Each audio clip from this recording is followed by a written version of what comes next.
Dunida oo dhan ayaa la amakaagsan halaaga ka dhacaya Nepal. Waxay ahayd maalin caadi ah ilaa buuraha Himalayas ay ka baxeen ballanta, iyadoo burburka ka dhashay barafka iyo saqafka sare ee jabalkaasi ay noqdeen bilowga musiibo ay dunidu la yaaban tahay ilaa iyo haatan. Sida laga warqabo, Nepal waa dhul webiyadu ku badan yihiin, buuruhuna ay jibka yihiin. Webiyada durdura ee Nepal ayaa ka baxay iyaguna jinkooda, biyo iyo dhoobo xoog leh ayaa ku soo rogmaday deegaano ay dadku ku noolaayeen. Sheekadu waxay u ekayd sida filim oo kale, dadkii ayaa bilaabay inay cagahooda ku baxsadaan. Ha yeeshee biyo xooggaasi leh yaa carar kaga baxsan kara. Waa maye dadkii ka agdhawaa goobtaasi midna kama badbaadin. Guryihii waaweynaa ayaa dumay, buundooyinkii ayaa burburay, waddooyinkiina waxaa qariyey dhoobada, carrada iyo dhagxaanta ka soo rogmaday buuraha, taasoo webigu uu magaalada soo geliyey. Halkaas khasaare badan ayaa ka dhacay.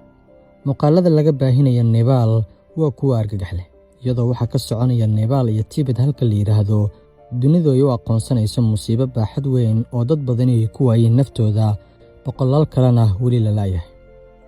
Marka sawir guud laga bixiyo, dhacdada waxay ka bilaabatay sida la soo wariyey buuraha Himalayas, halkaas oo burbur baraf iyo dhagxaanta ka soo dhacay dusha sare ee buurahaasi ay dhoobteen bartamaha webiga, taasi oo sababtay biyo-xireen weyn oo webiga ka dhigtay mid ka baxay dariiqii loogu talagalay, isagoo ku fatahaya dooxooyinka kale ee aan macquulka ahayn. Biyuhu markii ay soo rogmadeen waxay ku socdeen xawaare aan caadi ahayn. Wax badan kama aysan reebin shay kasta oo ay jidka kaga hor yimaadeen. Waxa ay qaadeen dadkii baxsanayay iyo guryihii waaweynaa oo ay ka dhigeen kuwo burburay. Baabuurta ayay u xaaqeen sida qashinka oo kale, waddooyinkiina waa qariyeen.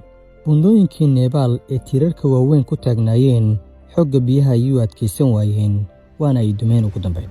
Musiibadu kadis bay ahayd. Dadkii ku noolaa deegaanadaasi, kuwii wakhtigoodii wax ka dhimanaa, waxay heleen wakhti yar oo ay naftooda ku badbaadiyaan, laakiin nasiib darro, Nepal gudaheeda in ka badan 300 oo qof ayaa la xaqiijiyey inay dhinteen, halka ku dhowaad 1,000 qof oo kale ay weli ka maqan yihiin reerahooda.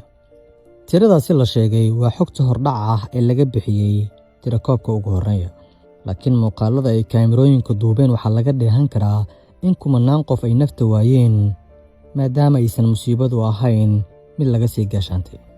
Qaar ka mid a dadka la la'yahay waxaa laga cabsi qabaa inay ku hoos jiraan dhoobada iyo burburka dhismayaasha, halka kuwo kalena ay suurtagal tahay inay biyuhu qaadeen oo aysan noolayn haatan. Musiibadan waxaa mid caalamiya ka dhigaysaa in dadka ay dhibaatadu saamaysay aysan ku koobnayn dadka deegaanka, laakiin dalxiisayaal ka kala yimid dalal badan sida Hindiya, Maraykanka, Britain, Kanada iyo dalal kale ayaa lagu la'yahay goobtaasi, waxaana waddamadaasi ay haatan baadi goobayaan muwaadiniintooda. Dhinaca Tibet ee Shiinaha waxaa sidoo kale la sheegay in ku dhowaad 1,000 qof la la'yahay, halka tobaneeyo kalena ay ku dhinteen daadadka markii ugu horreysay. Tani waxay ka dhigan tahay in musiibadu ay aad u xooggan tahay, labada dhinac ee xadkuna ay weli jiraan boqolaal qoys oo sugaya war ku saabsan dadkooda ka maqan.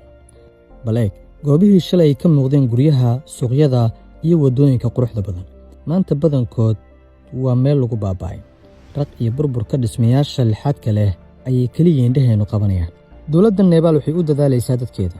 Ciidamada waxay isku dayayaan inay dadka ka soo saaraan meelaha ay dhoobadu ku xanibtay. Qaar ayaa meelaha sare u cararaya isla wakhtiga aad muuqaalkan daawanayso. Qaarkood dadkaasi waxaa lagu badbaadinayaa diyaaradaha qumaatiga u kaca, halka kuwa aadka looga warwarsan yahana ay yihiin kuwa aan weli raq iyo ruuxba lagu hayn.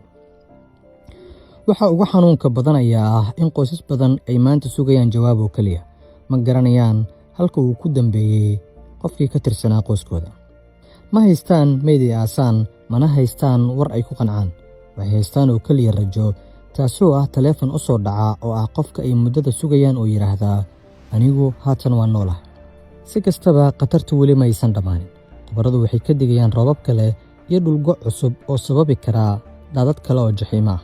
Himalayas, oo ka mid a meelaha ugu sarreeya dunida, ayaa sidoo kale muddooyinkii dambe si weyn u dareemaysay isbeddelka cimilada iyo dhalaalka barafka dusha sare ka saaran buurahaasi, taasi oo la isku raacay inay ka dambayso musiibadan caalamiga ah. Haddaba, maanta dadka Nepal uma baahno oo keliya in laga hadlo musiibada ku dhacday ee gargaar ay dunida ka dalbanayaan. Duniduna waxay indhahooda ku arkayaan musiibada ku habsatay dalkan, taasoo aan lagu cabiri karin hadal oo keliya. waayo hooyo ayaa sugaysa wiilkeeda, aabba ayaa sugaya gabadhiisa, wiil iyo gabar ayaa sugaya hooyadoodii aabbahood oo aysan meel ku ogayn. Qoys dhan ayaa sugaya qof ay jeclaayeen. Nebaal, daadadka ku dhuftay waxay ka dhigayaan in kumanaan qoys ay wajahayaan maanta cabsi, murugo iyo rajo meel dheer ah. Haatan samatabixiyayaashu waa dadaalayaan, waxaana ay raadinayaan qof inay badbaadiyaan in ka badan inta qof meydkiisa la raadin karo. Rajada weli ma dhammaan. Nebaal weli gacmaha ayuu kor u taagaysa.